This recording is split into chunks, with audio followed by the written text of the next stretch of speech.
And hello, everybody. Welcome to the Blue Monday post-match stream. And fire up HMS P the League, Joe Fairs. Guaranteed promotion on its way. Because Ipswich Town have beaten a top six rival, no less, away from home as well. It was Hull City 0, Ipswich Town 1. Please let yourself be known if you are watching in let yourself be known in the chat. And just as a quick straw poll as we start, can you give that performance a mark out of 10 in the chat, just so we can get a bit of a sense of how everybody is feeling about this? Joe, did you see that one coming? Actually, you put something in the WhatsApp group, but you did, didn't you? Evening, Joe Fairs. Yeah, I noticed that they'd had a couple of injuries, but the players that were potentially missing did end up playing. But I just thought the way we played at the weekend, and when I saw the team, I just put a little bit of money. I had a double on a Tranmere win away at Carlisle and Ipswich to keep a clean sheet, which obviously came in, and I did put some money on Ipswich to win 1-0. So I don't know. Part of me just thought we were going to keep a clean sheet tonight and then just see if we could nick something. And I was worried we scored a bit early, but obviously it was okay. Can never score too early, Joe. Okay, well, yeah, you can. Give us a score out of 10. We can see a few coming in the chat. Give us a score for that performance. We'll just quickly flash up the league table before we go through the game, which means we can shut up on the podcast. Feel free to tell us to shut up on the podcast about never beating a team who's in the top six in the table, because there are Hull City in third position. We do have a live game. Are they in the top six in the points per game table, though? Do we have to check that? Or maybe not, actually, with Doncaster. Anyway, they're in the top six of the league table at point of playing. You can see there's one live game at the moment, which has Peterborough going top of the table. But look above us as well. And look, it is relevant. Charlton lost. Oxford lost, Accrington drew, Doncaster 1 point in 4. So Ipswich Town are 5 points off the playoffs, with then a game in hand on 5th place Sunderland and 4th place Pompey. I'm just giving you those numbers without comment, because they are facts, and that is the state of play after the game. Are we officially there or thereabouts? You have to ask. That's tremendous. You have to ask David Diamond about that. I couldn't possibly pass judgment on there or thereabouts isms. Right, give me your scores out of 10 for that performance. Let's bring a few of them up, Joe. 7, 6, 7, 8, 8, 8, a solid 8.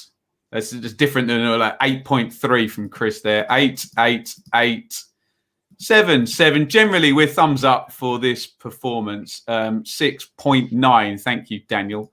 8. Nice.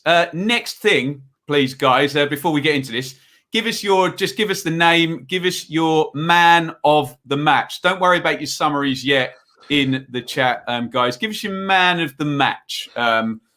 In the chat down there, and we'll get into this. Joe, there is the Ipswich team. Holly in goal, Chambers, Enciala, Wilson, Kenlock, Bishop and Dazelle, Bennett, Parrott and Judge, with James Norwood up top. Unchanged, Joe? Yeah, I thought we would go unchanged if we could. The only issues were obviously James Wilson hadn't played in a long time. James Norwood is obviously not sort of quite there fitness-wise, and Keenan Bennett's hadn't played in a long time. So I wasn't sure whether those three were going to start. They all obviously did. And so I think I think the Oxford performance, some people are talking about it, they've sort of made it out to be a bit better than it was. But I think that was something to build from. And to build from that, you needed to effectively stick with the same team, the same style. And we did that. Here is the bench, Joe. So Cornell, Ward, Matheson, Harrop, Edwards, Sears and Drinan. Your Hull team, a few familiar faces. We did the return leg of this one, you and I, didn't we, Joe? Because I remember talking about some of these players. Ingram, obviously Emmanuel we know well. Burke, Greaves, Elder, we also know well. Honeyman, Doherty, Crowley, who I was actually quite a fan of when he was at Birmingham. I thought he was quite a good player. Didn't work out there. Gavin White, who I've seen firsthand at Cardiff as well. Wilkes, who had a hat-trick very recently, and probably their biggest saleable asset there, Joe, Keane, Lewis, Potter. Just give me your feeling, because we always say Ipswich got a good squad in League One terms. How does it stack up against Hull, who obviously came down last season in their first 11? I think they've got a lot of quality in the midfield areas, don't they? Which is sort of Greg Doherty, George Honeyman. Crowley, for me, is always very hit or miss, but Wilkes was a decent signing when they managed to bring him in. Was he from Barnsley? Was he? He'd done well there. Was he at Leeds and then went on loan at Barnsley? Is that right? Possibly, yeah. Yeah. Lewis Potter's a guy that scored a lot of goals in the 18s to 23s. Reece Burke was a big signing at one point. I said that they're a team where you look at it and you don't really see any significant weaknesses in the team, sort of from front to back. Let's just quickly have a look. We'll just get a bit of a sense. Keep your man of the matches coming. I'll just throw a few up. One interesting thing, though, sort of when we were sitting here last week doing this, the first 11 average age today is 27.3 years against Northampton. What was it there? 23, wasn't it, or something like that? And it felt much younger, didn't it, with all the loanees? This is going to go into your back to basics. I think we're between Kenlock and Norwood in the chat for man of the match, Joe. We'll get yours. We'll get yours at the end, Joe. So let's just get into the action. And really, the after the feeling out process in the first 10 minutes, the first real significant action was the goal, which came on 15. I wanted it to be. When I rewound it back on my iFollow feed, Joe, I wanted it to be out from the keeper, intercept, bang, bang, bang. But then Dazelle kind of trips over a little bit. But then he plays it out to Kenlock. And I always struggle with these type of goals, Joe, because I think we can all agree it's a really, really good finish. And do I have my grumpy head on? And because Kenlock plays the diagonal pass, it goes all the way over. Who's the centre half? Is it Greaves? Goes all the way over Greaves' head. And so Norwood pulls back off Greaves and in between Elder. And really, he's the centre-half's man, isn't he? And Greaves watches the ball go over his head. It's a great ball. Norwood doesn't even need to touch it, and a great finish. But I think two things can be true here, Joe. Good goal with some bad defending interspersed in, perhaps from Greaves, or am I being a bit of a curmudgeon? It's difficult. I think if you concede that goal, you sort of shout and swear at your centre back saying, what have you done there? You've got to read the ball properly. Why is the fullback not gone inside with a bloke? But it's like I say, it's Kenlock hitting the ball, hitting it early as well. So maybe the defence aren't quite set when he hits it. And Norwood, as he always is sharp in and around the box, and great finish. Holds up for him beautifully, Joe. I wound it back expecting him to have taken a touch, but I suppose that plays into the narrative that it was a good pass, wasn't it? And it's a really good finish, isn't it? Half volley, early. Keeper's just sorting his angles, and it's past him. When you hit it that early, it doesn't have to go right in the corner, does it? You just get a good direction on it, good bounce on it. And it was the whole thing about our performance tonight, wasn't it? Everything was taken early. We had the right intensity. We tried, like I say, the ball in from Kenlock was early. Norwood takes it early. There was no sort of the time where we spend too long sort of dawdling and slowing the game down. Everything we did with intent, and we did quickly, including sort of the goal. Interesting. I kind of split the first half into halves, and I think the turning point was around sort of 24.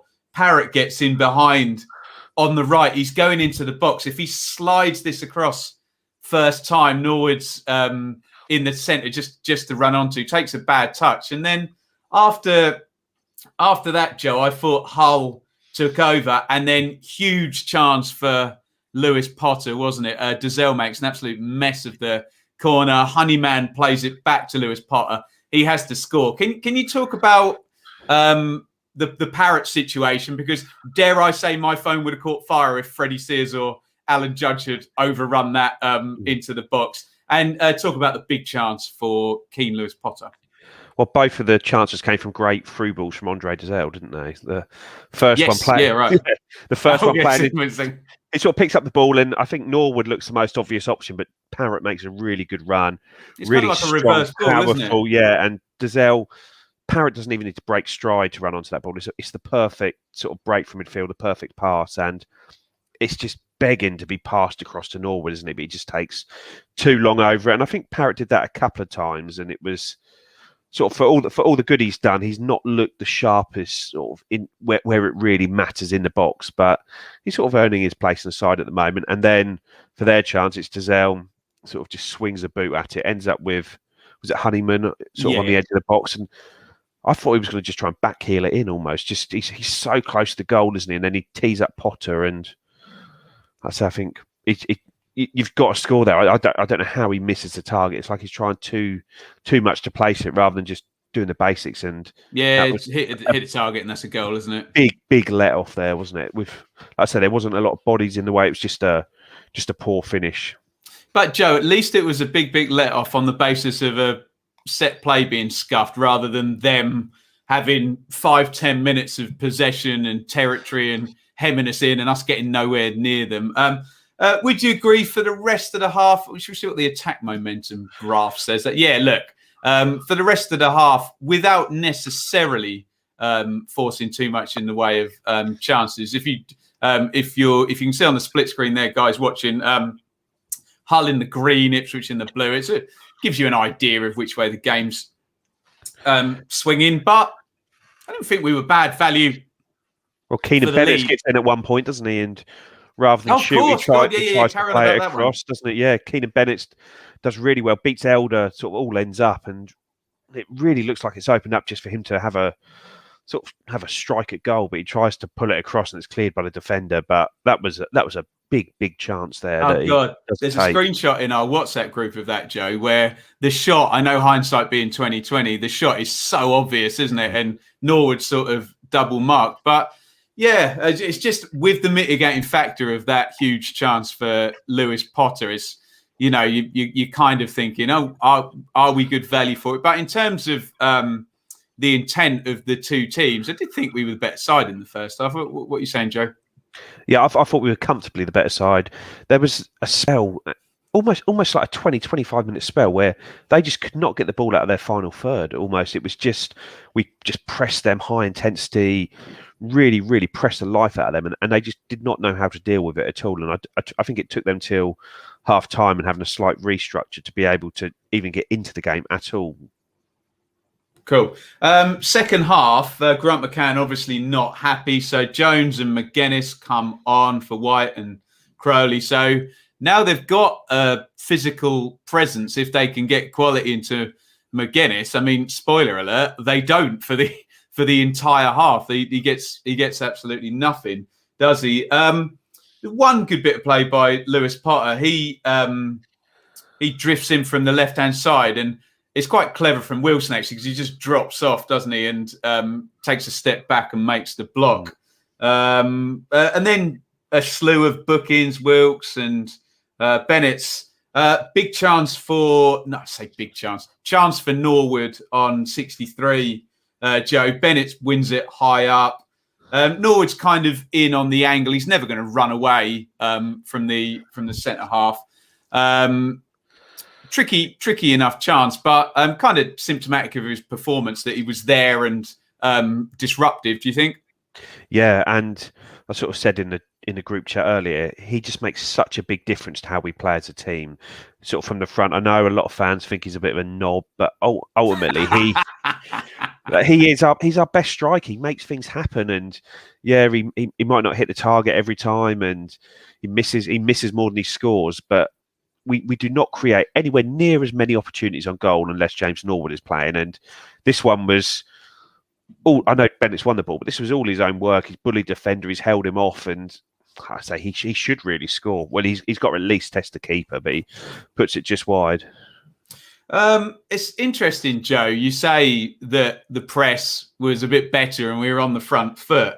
And I was kind of thinking, who is that coming from? Because let's be fair, and I like all of these players. It's not going to come from Bishop, Dazelle or Judge, intense pressing. I guess it is having that striker up the front who will just kind of just sort of force of nature force the team forward as Peterborough go 3-0 up and top of the league. Jack Taylor, Plymouth 0, Peterborough 3. Is it that simple with the intensity and the pressing, Joe? The presence of Norwood. I don't know if it's just purely his pressing. It's just his personality, the way he plays, the effort he puts in. He's faster than people realise as well. I think he's, like you just said it a few minutes ago, a force of nature, and I think that's what he is when he plays. And we've missed him so much this season. And the only other player in our squad who can play up front, who's got that sort of pace that gets about, is Caden Jackson, and he's obviously persona non grata at the moment. Well, and he's sort of lacking the physicality that Norwood perhaps has in terms of the old putting himself about. He doesn't put himself. He hurries defenders up, but maybe without putting himself about as much. I suppose it's the same effect in a different way, isn't it? And really, I know I joked in our group chat, Joe, that I've gone from not necessarily caring to I'm in nervous football fan mode with 20 minutes to go again. But it was pretty comfortable, wasn't it? There was one sort of pinball in the box, and then Keenan Bennett could have scored right late on. I presume he was just knackered and intent on defending it at that point. But would you agree? Pretty comfortable from sort of 75 through to the end? Well, I don't remember Thomas Holy making a save all half, and bar a couple of sort of very, very half-hearted penalty appeals, they didn't really sort of challenge us at all, did they, in the second half? I know Lewis Potter had that one shot when he sort of broke away from Chambers that Wilson blocked that you mentioned earlier, but I don't know. I don't know whether it's a sort of sign of not caring as much as I normally do, but I didn't feel worried at any point. Like I say, the penalty shouts were so weak, really. Sure. Let's go back to the league table then. So actually, let's do the numbers first before we go to the league table. We should make that smaller. So there are the numbers, Joe. We're looking for a viable performance. 42-58 in Hull's favour on the possession. Hull did not have a shot on target, which we've lamented from when we've done it of late. Hull had more corners. That sometimes intimates territory, not always. No big chances in the game, say the SofaScore numbers.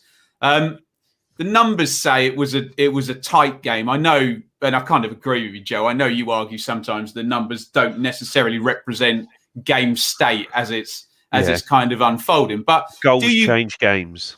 Do you class that as a viable win? Something that if you did again, maybe against a lesser team as well, that's going to plunder a similar result? Yeah, no, I'd say so, because I think we started well. We scored a good goal, and we carried on pressing to score another goal after that. It didn't happen, but I felt that we had a sort of another gear in us on the ball, which we sort of stepped off a little bit, and we were under no threat at all from sort of I think Hull are one of the top scorers in the league, aren't they? They're certainly not shy of goals, and there was no real threat from them, I didn't find. Yes, Hull. Well, up until about 3 minutes ago, Hull were the top scorers in the league, and then Peterborough equalled that. They're the fifth best home team in the league as well, despite I know they're not on the best run at the moment, and they're almost a team that you'd say are in a false position because they've played a lot more than everyone else. So while they were second, they probably really should be fifth or sixth. But ultimately, you go away to anyone in that top 5 or 6 and you win, and deservedly so, and comfortably enough. You've got to be full of praise for the performance. Do you want to do a bit of analysis, Joe? Guys, get your questions in now. I think we've covered the game. Get your questions in down the side. It's more likely to get read out if it's got a question mark on the end of it, because then I know that it's a question rather than a comment. So there's the league table, Joe. Obviously, the narrative recently has been different, but as people have mentioned in the chat, we have to give credit where credit was due. That was a a good performance and a very good win, and it's put to bed the top 6 stuff. Can we look at the league table now rather than worry about any meetings between Marcus Evans and Paul Lambert? Because surely if stuff was going to go down this week, this would be a desirable situation for Mr. Lambert. Yes. Yeah, I suppose the only thing you don't know is whether they've almost come to an agreement already and he's on his way out. What, he's team up happy? Yeah, like I say, that'd be my ideal scenario. Lambert on his way out, and we win the game. That'd be the perfect scenario for me. But I imagine I might be wrong about that. Yes, I'd imagine you might. So looking at that table now, well, in fact, let's just bring up the next fixtures. Has the landscape actually changed? Next 2 fixtures for Ipswich, Doncaster and Accrington. There we go. So 6th and 7th in the table. Doncaster home. Look, Doncaster 5 points ahead with a game in hand. So, but slipping badly. You win that game. You win that game at the weekend, and then all of a sudden you're cooking on gas, as one would say. I sense the enthusiasm in your voice for this Lambert revival. Right, let's try and find some questions in here. George, how massive, gargantuan is the game on Saturday? Make or break? We don't seem to do make or break. Well, nothing seems to break anything, does it? No, it doesn't. But how big is that game, Joe? Well, if we do want to try and show that we have actually turned a corner after the sort of last couple of games, then you need to win that. It's a home game against a team above you while we're 10th. If we want to get into the playoffs, at least, well, I think that's the best we can hope to do this year. We've got to win. It's as simple as that. Like, we've got to string 3, 4, 5 wins together. We've got to win 4 games out of 5, 5 games out of 6. They're the sort of runs that we need to do to give us a hope of getting in the playoffs. We can't just draw against Oxford, claim us a brilliant result, win against Hull, have a genuinely good result, and then draw at home against Doncaster, because it's just not going to be enough. We've got to win. We haven't got a huge amount of home games left this season, we've got to win the majority of them. Alex, how good were we, or how bad were Hull? Now, bearing in mind, I've seen Hull play twice this season, and both of the games were against us. Should we read anything into that, or why don't you just answer the question, Joe? Yeah, no, I am. This is one of the things that frustrates me personally, is that if we beat anyone or get a good result, it's all about how bad the opposition were. It was the same against Oxford at the weekend. Oh, they didn't turn up. They didn't play very well. They're a team that won 9 out of 10 tonight. Hull, this is a team that were sort of what games in hand, 2nd, 3rd, 4th in the league. But ultimately, there's 2 teams on the pitch, and we totally stopped them from playing. And if we played like that every week, if Paul Lambert realised in September rather than February that all you need to do is just play a really basic formation, up the intensity, up that, teams can't live with it, because we have probably the sort of best top 2 or 3 best squad in the league, and you just need to play. And Hull were just totally overpowered by us, because we've got very good players at this level. FPL Tractor, does Joe agree that it's easier to coach a direct 4-4-2? Seems like Lambert, was that a 4-4-2? I didn't see that as a midfield 4 in the slightest. I'll have a look at the heat maps in a minute. That was a 4-2-3-1 to me. I mean, look, you drop your striker back and it's all one and the same. But that wasn't a midfield 4 all playing together, was it? No, anyway. I think the big difference is when your number 10 is a striker as opposed to a midfielder, because right, okay, gravitates forward, yeah. Yeah, it's like I say, when you look back at, and obviously not comparing a class here, but when you look sort of the early years of the Premier League, the difference makers, the sort of Eric Cantonars, Gianfranco Zola's, Dennis Bergkamp's, it was all these before that. It's Merson and Beardsley. Yeah, the sort of 4-4-1-1, the support, a support striker rather than Teddy Bishop or Alan Judge, who they want to go backwards to play. You want someone who's got support norward to get round him, and I think that's what we did all night. We got people around him, and I think having someone like Bennett, who worked really, really hard tonight. I know his final ball maybe let him down a little bit, but I thought he got us up the pitch really well. Worked really, really hard defensively. Alan Judge Alan Judge did well on the other side. It's just a case of setting yourself up to allow people to get into the positions where they can hurt the opposition, and we did that tonight. We got people around James Norwood, and I'd personally say it's sort of almost a 4-2-2-2 or a 4-2-3-1, but realistically, it's not much different to a 4-4-2, is it? And I thought Teddy Bishop and Andre Dessel especially put in a really good performance in the centre of the midfield against a tough opposition. Andy, if we can keep Norwood and Wilson fit and get 4 points from... Sorry, am I feeding back there? Let me do that. Sorry. And get 4 points from the next two games. I don't even think we should kind of joke. They're obviously any kind of run at this stage of the season from a team in 10th place can go in that direction. Is there any realism in that conversation, Joe? Sorry, what part of it? The 4 points in 2 games, or just the playoff run? Well, that should be the target. Like we're not a huge amount off it. I'm sure Chris will drop the percentage chance in the comments at some point. I've noticed Chris commenting, Please. But it's just like I say, there's no reason why we shouldn't. But we've got to put a good run together. We've got to win more than, like I say, how many games you've got left? 18. Well, you've got to win 10 of those games. You can't just win 6, draw 6, lose 6. You've got to win 10 and see where you go from there. And oh god, if you win 10 of those though, Joe, that's 74 points on the board already. Yeah, well, that's what you got to do though. If you want, I think it's going to be a high amount. I think you're looking at 78, 80 points in the playoffs this year. It won't be that high.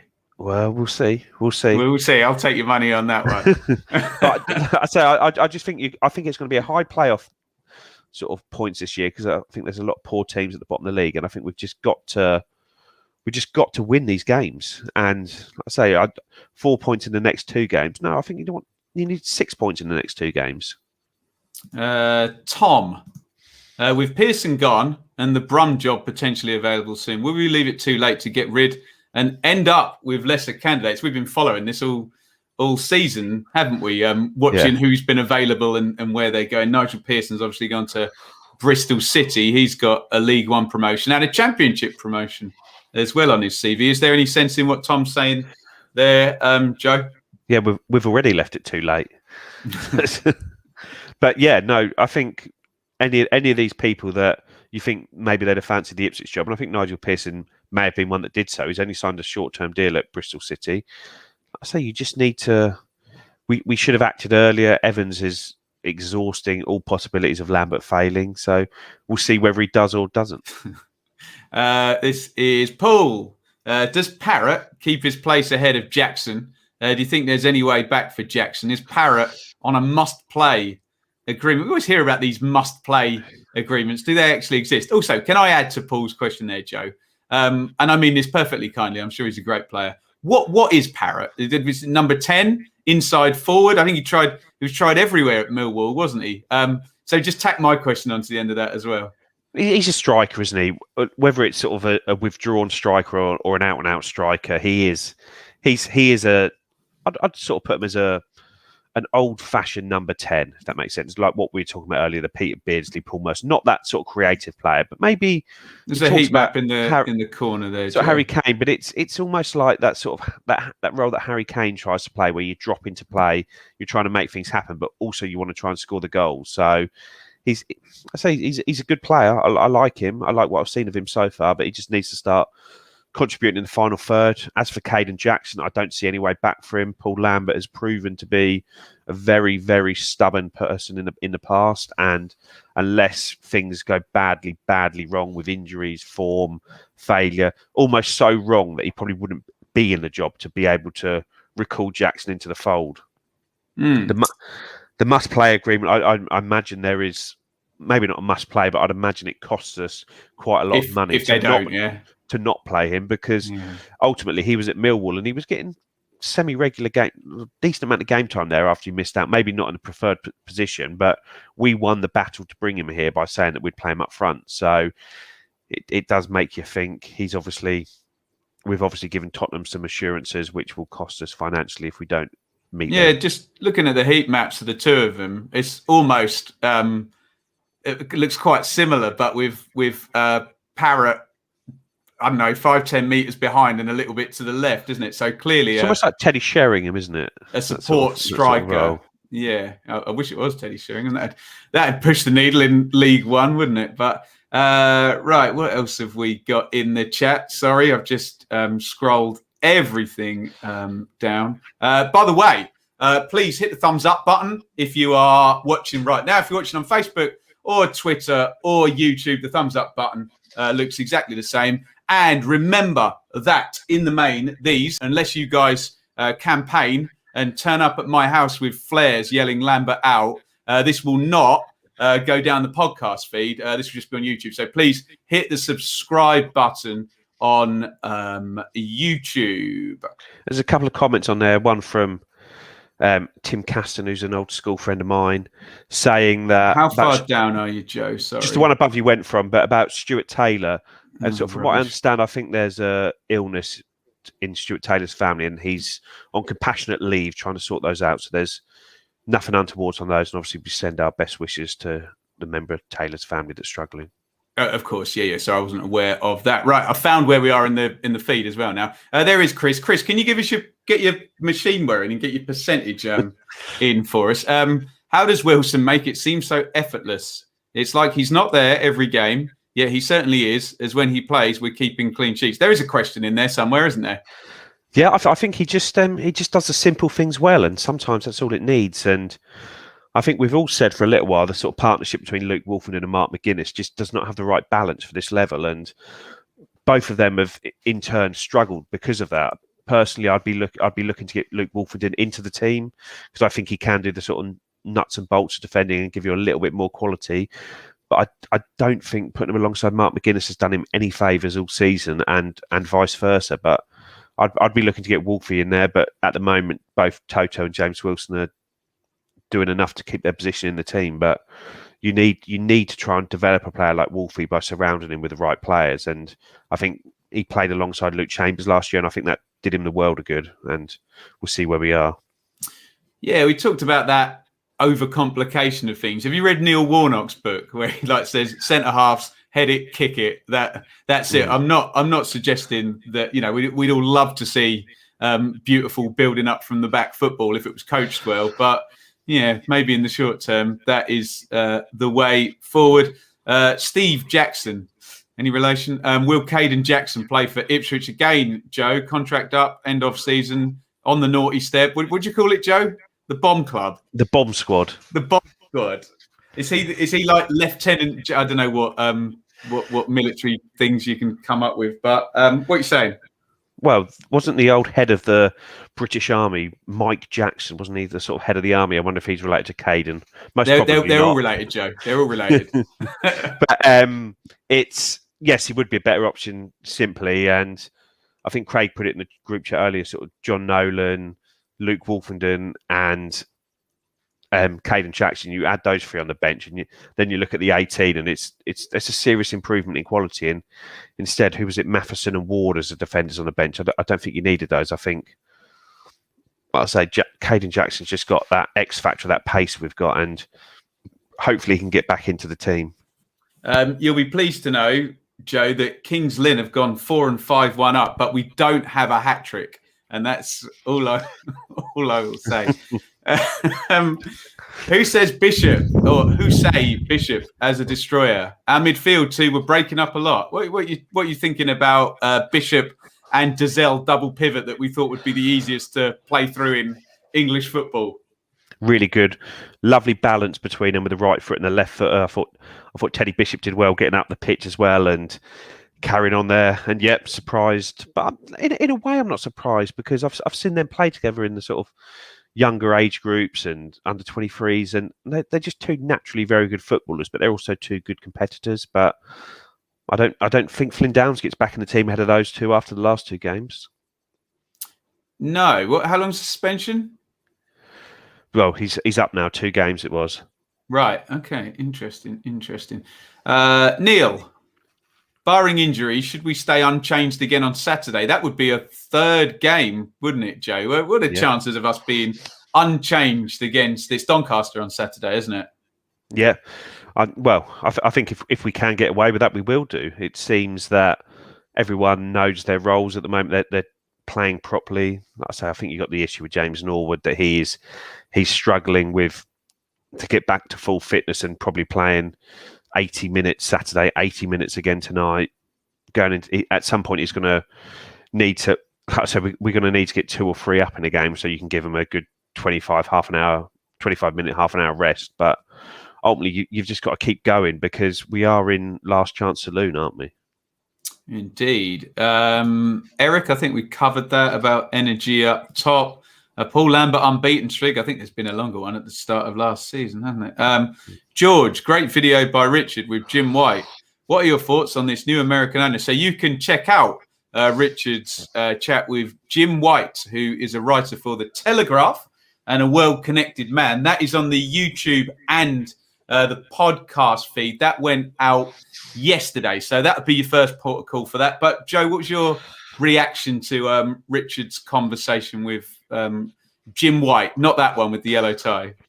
I thought it was a really good interview from Rich, firstly, and I thought he did really well in letting, sort of guiding Jim to what we wanted, as Ipswich fans wanted to hear him say, and also giving him enough room to say it as well. So I thought it was a really, really interesting piece. And like I say, the big thing that comes out of it was just how certain Jim White was that there is something going on with this takeover. And I say it's something that obviously no one knows anything about, but these people, and it's like I say, you're hearing the same names from people. It was put on Twitter earlier. It was the same name that I'd heard, this Brett Johnson, and with Mark Ashton, the Bristol City CEO, and it's just like I say, it's difficult to know whether it's the same names are being heard because it's the same people doing the spreading and the sort of passing round of it. But I know in the social media age, the sort of no smoke without fire isn't true, because you can create plenty of smoke quite easily. But I do think there is something going on. There is something going on here. Whether, like I say, if I were a betting man, I'd probably still come down on the fact that it won't happen rather than it will happen. But Joe, I know for a fact you are a betting man. Yeah. Okay. Well, if somebody were to take my bet, I'd still say that no, I don't think it will happen, because I don't see why Evans cashes in at this point, but we'll see. We will. Sindre, I'm probably butchering your name there. 3 sheets in a row deserves highlighting. 3 clean sheets, idiot. 3 sheets to the wind. That's what they say in the bomb squad, Joe. 3 clean sheets in a row deserves highlighting. 4 in the last 5. Well, what's the cliche, Joe? Defenses win your titles, goals win your games. Or I said that the wrong way around. Rob, if we get to Wembley, will we be able to send some fans? I suspect the answer to that is yes, having seen the Super Bowl and the roadmap to recovery, and the fact that Wembley Stadium's absolutely massive and they've got 3 months to plan out sitting one person in a row. You might not be able to sit with your friends. And they want to get the Euros there as well, don't they? So yes, right. With a vested interest of having tickets to all the England games at the Euros. Hopefully they can sort it before then. Yeah. So assuming this vaccine works and everything goes in the right direction, look, if you're doing the blooming Super Bowl, I think you do the football playoffs in the UK, can't you? Yeah, it's Florida though, isn't it? So? Yeah, but they've been basically banned COVID for the last 6 months. They've just carried on, no masks, everything open. So. Okay, maybe you have a point, Joe. Maybe you have a point. Mike Bits, if the impossible becomes possible and Lambert does get this team on a decent run in the poor league, ultimately with promotion, will we still have to suffer having this guy around again next season? Or do you think that the damage that he's done, he will still get the boot? Well, hopefully both those things happen. We go up and he gets the boot. That's not likely, is it? Well, hopefully he gets a boot before then and we go up afterwards. I don't know, but I just like I said, is that not Isn't promotion the catch-all and vindication for both Lambert and Evans? His race is run here, and you can pick up the odd good result here and there, but ultimately we need a change. Michael, the 2 wide players seem to be helping out the fullbacks, more so making a solid backline. Do you agree? I thought Keenan Bennett's was excellent with regards to that tonight. Alan Judge did well as well, but I thought Kenlock just defended on his own really well on that left-hand side more than anything. Yeah. I had a bit of a weird moment watching Kenlock and Emmanuel tussling towards the end of the game, and I kind of cast my mind back to when we wanted our two young fullbacks about 4 years ago, and we hope we're going to build around them, and it never. I remember watching happened. them both play for the under-18s a number of years ago. Those two, but oh god, a long time beat ago. Me there. Okay, the computer has just cooled down after 25 million rest of the season simulations. Chance of reaching the playoffs is up. There's a Jim Carrey Dumb and Dumber line in here somewhere, isn't there? From 15% to 25%. That where I come from, Joe, is a 1 in 4 chance. Eh? A 1 in 4 chance to get a 1 in 4 chance of going up. Well, yeah, that's a massive increase, though, isn't it? Really, to win one game and it to go up 10%, and that's what I mean. If you can win these games against the teams around you, I said it last week when we were on here. You need to win. If you win 3 or 4 games, that 5-10% chance becomes 30-40% chance. We've just got to keep winning. Keep your questions comes in. This is good. Matty, what happens with the likes of Wolfenden, who have supposedly rebelled if Lambert gets us playoffs? New owners or not, do we keep the owner or the player?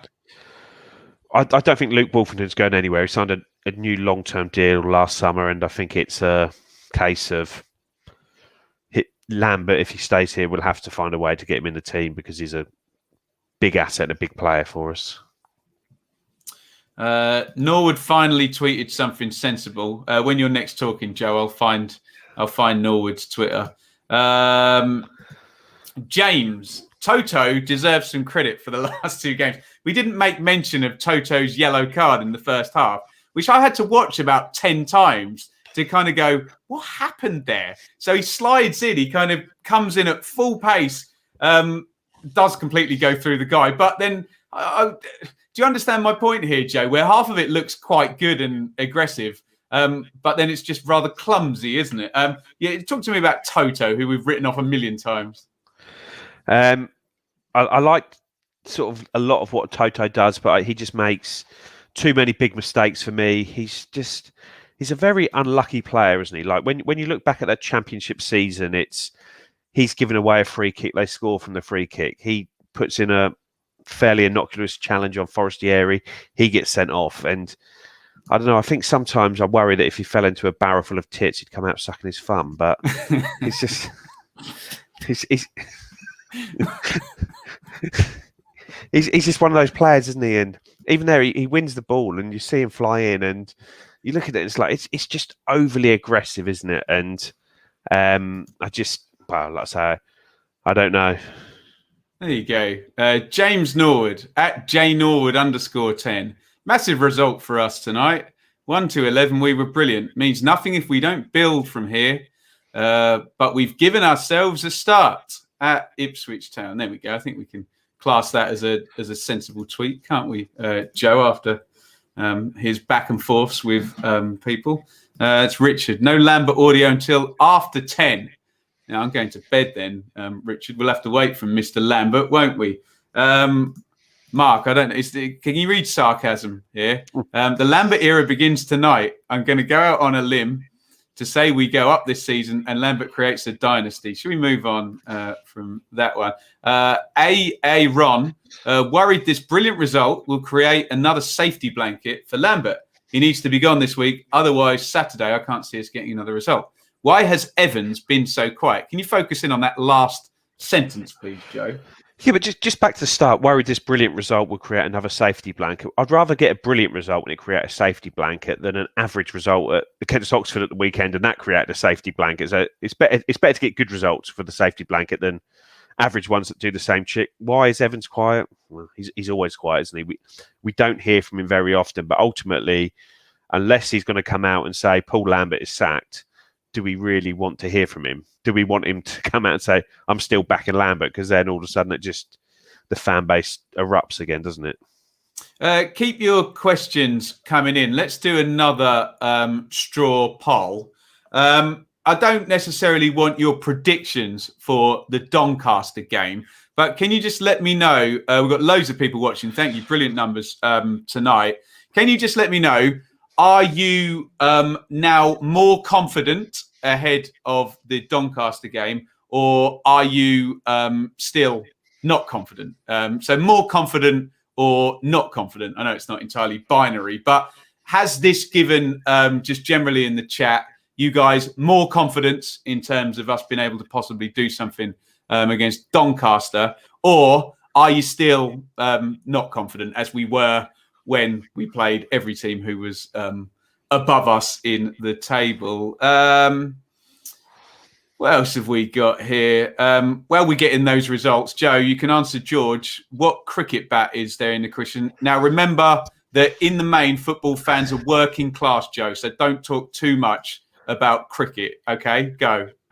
That's an Essex bat, a signed Essex bat, which on my UK stag do, we had a box at the cricket. Did you have more than one stag do? Did you have a European one and a UK one? Yeah, I went to Munich and watched Bayern Munich draw 0-0 with Mainz and not have a single shot on target in the whole game. Did you hold a beer and sing Seven Nation Army? No, I was concussed because I'd spent the night in I'd spent the night in A&E after running into a lamppost and having 6 stitches. If you can see a scar here, that's from my stag do, yeah. Oh, that is absolutely tremendous.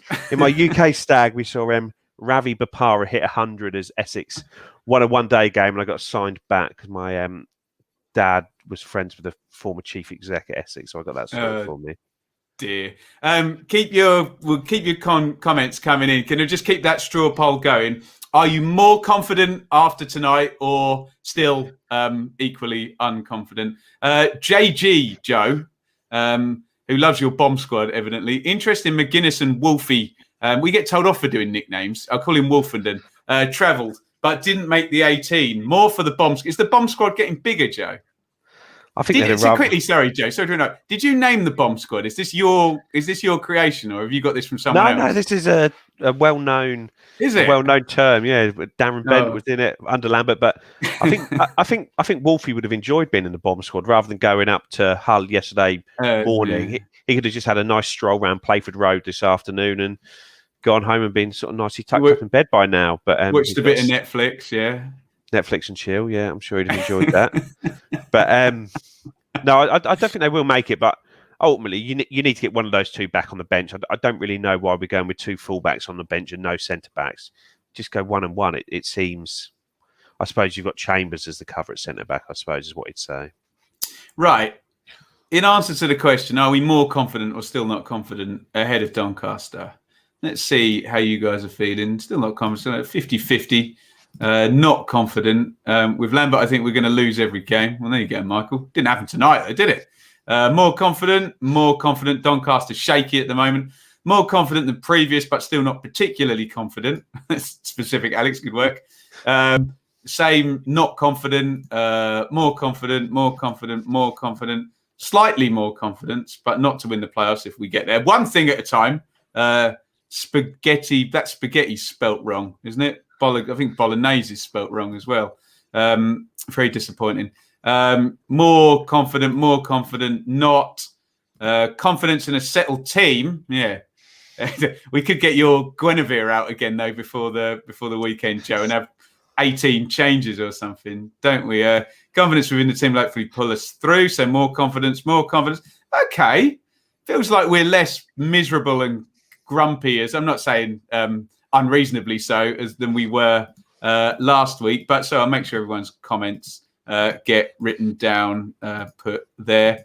Lambert angry, no audio. Really? Not until 10 p.m. Let's go back, Joe, over to SofaScore and off my Twitter. And we'll just have a look at this Doncaster game. Because I think if I press the right buttons here, we can see the recent run for both. I'll try and make that nice and big for you, Joe. So that is what we are up against in the next game. So from a Doncaster point of view, 3 straight wins from the back end of January against AFC Wimbledon, a win away at Lincoln, who are very high in the table, and against Oxford. Then 3 straight defeats, Fleetwood, Sunderland, and Accrington. And then that weird 3-3 where I think, or was it Doncaster who scored in the 100th minute? It was, wasn't it? Yeah, James Coppinger, wasn't it? Yeah. And they were due to play at Blackpool tonight, but that one got rained off, didn't it? So 1 point in 4. Looking at our form, 5 points in 3. Can we wind that back and make it look any better? 1, 2, 3, 4, 5, 6. 4, 5, 9 points in 6. 1.5 points per game. Meh, not even. I can't make that look good. I'm afraid. But in the short term, well, put it this way, Joe. Do you think we'll be favourites with the bookies? Probably not, actually. But looking at that thing, you can see the exact point that I put money on Doncaster to win the league. It was just when the green circles end is when I put some money on Doncaster to win the league, and now it's sort of. Is this like where you can define the point where Mick McCarthy joined Cardiff? Yeah. Yeah, that's similar to that. Not quite as good form as that, but. If your questions coming in, guys, well, Joe is. We probably won't be the favourites for yet another home game, but ultimately, I think all the Ipswich fans can see over the last 2 games we're playing a very different style, and it's a style that teams are going to struggle against because we have got good players. If we do play this direct, we do get the ball in the final third, we do up the tempo, we do press high, teams are going to struggle against us. And Doncaster was a game earlier in the season where it all went wrong, really, isn't it? When we lost that game there, we lost all confidence in playing out from the back, trying to move the ball quickly. And from that point onwards was when we turned ourselves into sort of tippy-tappy, slow passing back and forth, centre-backs just moving the ball between each other and no one moving it up the pitch quickly. Toto Nsiala and James Wilson, who'd start the season well up until that point, were both dropped after that game, I think. But we'll see. Sure.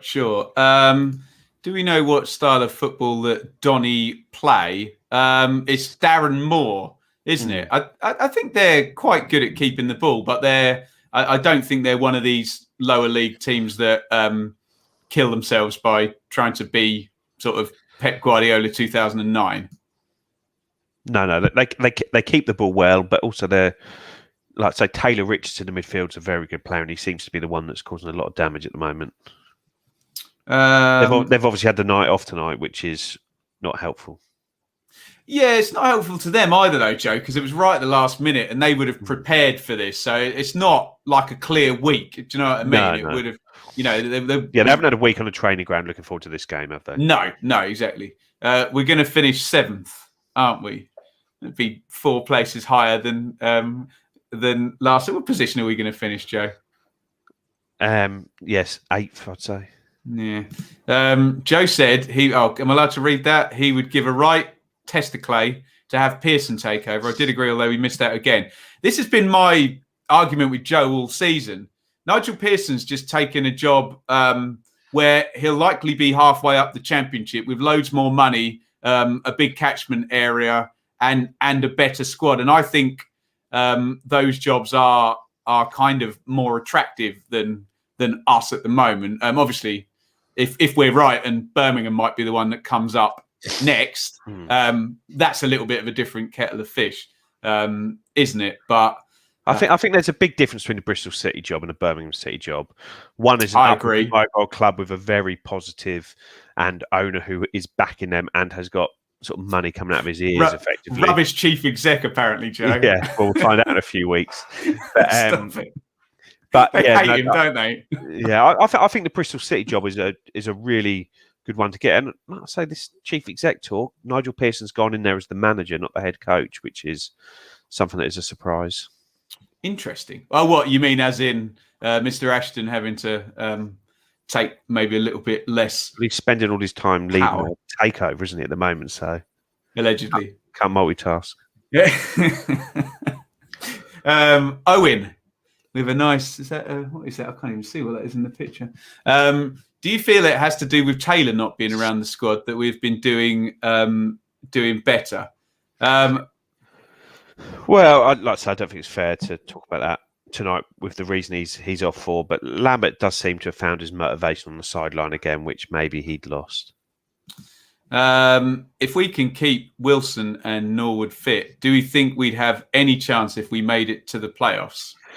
Regardless of who's fit, if we make it to the playoffs, we'll have a chance because we'd have had to gone on a serious run to get in there now. Like I say, Chris put the points up there and he's saying you're going to need 78, 79 points. Well, if we get you said that. Chris didn't. Chris said it as well. Check the comments. Did he? Oh, yeah. Okay, I stand corrected, Joe. We're going to argue about this. He said 79 points will give you a 90% chance of making the playoffs. Oh, no, yeah, come on, 90% chance. We only need a 1% chance on the last day of the season. 100%. But if we need to get to that 77, 78, 79 range, we're going to be on a run of 10, 11 wins from 18 games and a few draws that you're not going to fear anyone at that stage going into the playoffs. We aren't going to get into the playoffs if we don't pick up, other than tonight, any points against the top six. We're not going to if we at the end of the season, if we've got 3 points from 54 against the top six or top 8 or whatever, we're not going to be in the playoffs. The only way we can get in there is if our form picks up enough against the top teams to get us there. So it's almost there's sort of a false equivalence about it. We just simply aren't going to be there if we don't turn our form around. I can't read that. Something Golf Club. Is Lambert playing this style in a 4-4-2? A massive two things up. Can I just play contrarian here, Joe? I watch a lot of football and I don't think that was a 4-4-2 tonight. But what I'm getting a sense of is fans are kind of taking the slightly different philosophy as a victory here. Because I mean, a lot of people have said for a long time the maybe attempts to play a more fluid style of football, which wasn't coached very well, weren't working. But are people clinging on to this? And I'm playing the contrarian. I'm ready to get shot down in the comments. It was hardly two strikers up top, and the ball being played into both of them. I think we need to be a bit. I don't think this is a massive anti-Lambert victory, winning a couple of games with Troy Parrott playing 10 metres behind James Norwood. What are you saying, Joe? I think it's more the style of play rather than the actual. I agree. How they look on the pitch. But ultimately, I'm sure if you said to the back four what position you play, and you'd get right back, centre back, left back. Bennett will say he played on the right wing. Judge will say he played on the left wing. The two central midfielders will say they played central midfield. Norwood will say played up front. So you are almost in a 4-4-1-1. Where would Troy Parrott say he played? Yeah, I don't know. I don't speak Irish. Number 10, wouldn't he? but ultimately, it's the style. It's the high intensity. Yeah. It's getting the ball forward quickly. It's not letting them set, and it's trying to play in the final third, isn't it? No, I'm not going to read that out. The back four, when we were beaten easily away to Donny, is the same as we have played in the last 2 games away at Donny. Our midfield was overrun, included Nolan and Hughes and Sears. Did Kenlock play there, or was it? Yeah, I know Ward did miss some games at the start of the season, didn't he? In the midweek one, so yeah, I don't recall. Believe the guy, but that was when we were dogmatically trying to play it out from the back, wasn't it? And it's stubbornly, yeah. And like I say, as Lanishly in you had to go, didn't you? Sorry, he's come back. Sorry, we should give him his right to reply, shouldn't we? Yeah. Sorry. Point was that it seemed Lambert was asked to play possession football this season. Yeah. Fair comment. Yeah, and agree with that, and the sort of comment we started on with Andy from there. It's just, I say, it's just trying to do the right things, make the right decisions, and even when you listen to someone like George Burley talk, who I'm sure most fans of, well, sort of my age and Ben's age would talk about sort of the great times watching us, the great football we played, but we played direct at times. There, we played the right pass. Oh, we watched back the playoff final, didn't we? Yeah. We did not try and pass the ball for passing's sake through the back. It was a pace of playing the right pass in the right areas, and I think that's what we got away from. Yeah, and it's some things that Lambert's right about. It's not systems, is it? It's philosophy, and I do agree with where everyone's kind of going in the chat. It is head it, kick it, Toto Nsiala and James Wilson, and pressure forward and get some bodies in the box, isn't it? We have some. Is that a correct Lambert quote? We got into some good positions and there was some good movement. That was the pleasing thing. We might have scored more had there been a little more care in the final third. Agree with all of that, don't you, Joe? Yeah, if that's the I think Joe's done everyone.